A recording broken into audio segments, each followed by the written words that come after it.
officials. One final question. One quick final question. Yeah. Do you really believe that President Trump thinks he lost that election? Yes. Our investigation following the facts and the law determined that... No way. Thank you. That's enough.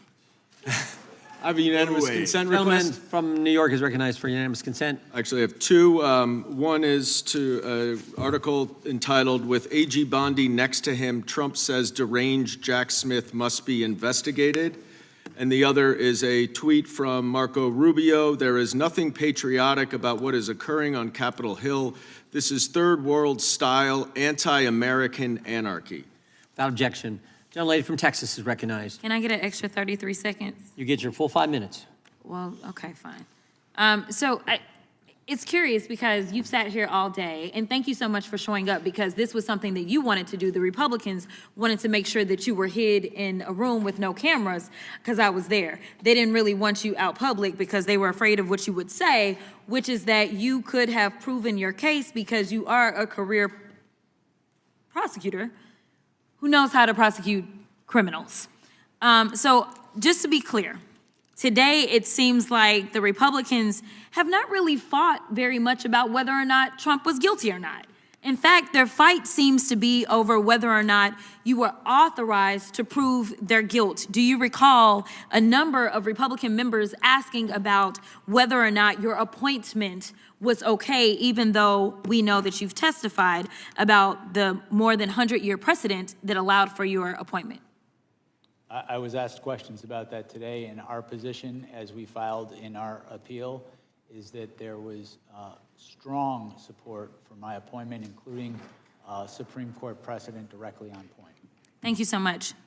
Additionally, everybody's been all gingerly here today, but I don't know why we're acting surprised that a man who had close to 90 allegations out of 4 different jurisdictions and ultimately ended up with 34 convictions after a jury was able to hear all the evidence would possibly be committing a criminal act on January 6th. In fact, considering the fact that we are now under the impression that he is violating people's due process rights, he is ignoring court orders, he's starting wars without congressional authority in contradiction to the Constitution. He's enriching himself to the tune of over $1.4 billion.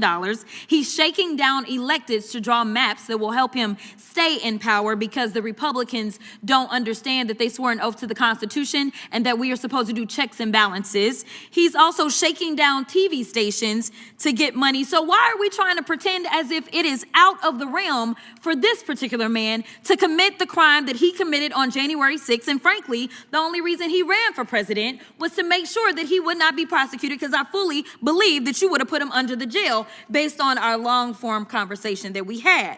But according to your special counsel report on page 137, it states the department's view that the Constitution prohibits the continued indictment and prosecution of a president is categorical and does not turn on the gravity of the crimes charged, the strength of the government's proof, or the merits of the prosecution. And that, quote, but for Mr. Trump's election and imminent return to the presidency, the office assessed that the admissible evidence was sufficient to obtain and sustain a conviction at trial. In other words, Donald Trump ran for president, like I said, so he wouldn't have to spend the rest of his life in prison.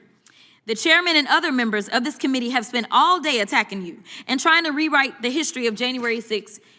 But Mr. Jim Jordan, the chairman, failed to mention how he was running around the Capitol terrified by the possibility that all those insurrectionists would harm him. In fact, on page 97 of the deposition transcript, you mentioned how Mark Meadows, the president's chief of staff, quote unquote, never saw Jim Jordan so scared. The chairman also failed to mention that he was in direct contact with the White House in the days leading up to and on January 6th, which is why his toll records were subpoenaed by your office. Let me be clear, because they're trying to act like this is Democrats on Republicans, and I guess you are a covert Democrat that knew that he was going to try to steal an election before he tried to steal that election, and so therefore you were somehow put into place. I mean, the conspiracy theories make your head spin, but nevertheless, were you going to subpoena the toll records of every single Republican simply because they were a Republican? No. We subpoenaed the toll records in the course of this investigation because They were relevant to our investigation. Relevant. Oh, okay. All right. So that means something about facts. So let's talk about facts. Donald Trump lost to Joe Biden, yes or no? That's correct. Okay. In fact, 60 federal and state courts have found that there was no evidence of election fraud. Trump's own attorney general and vice president knew that he lost the election, but he still tried to steal the election by pressuring state officials, designing fake elector plans, nearly having Mike Pence hanged, and ultimately demanding that his supporters, quote, fight like hell, correct? Correct. We all saw it happen we all saw what happened once they reached the U.S. Capitol. As your report outlines, President Trump knew that he would incite violence at the Capitol that day.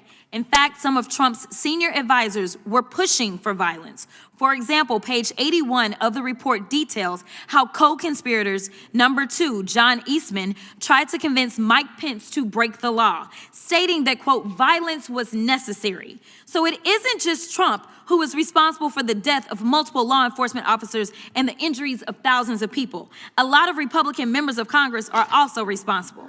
147 Republicans voted to overturn the 2020 election results, including multiple members currently serving on this committee, and I will yield. Gentlelady yields. Gentleman from North Carolina is recognized. Thank you, Mr. Chairman. Mr. Smith, we've heard a lot of information that's gone across this day as we've spent it here. We've heard disregard for the First Amendment at times. We've heard talk about solely seeking charges against Donald Trump, obviously targeting. We've talked about the amount of time and reasonable time frame.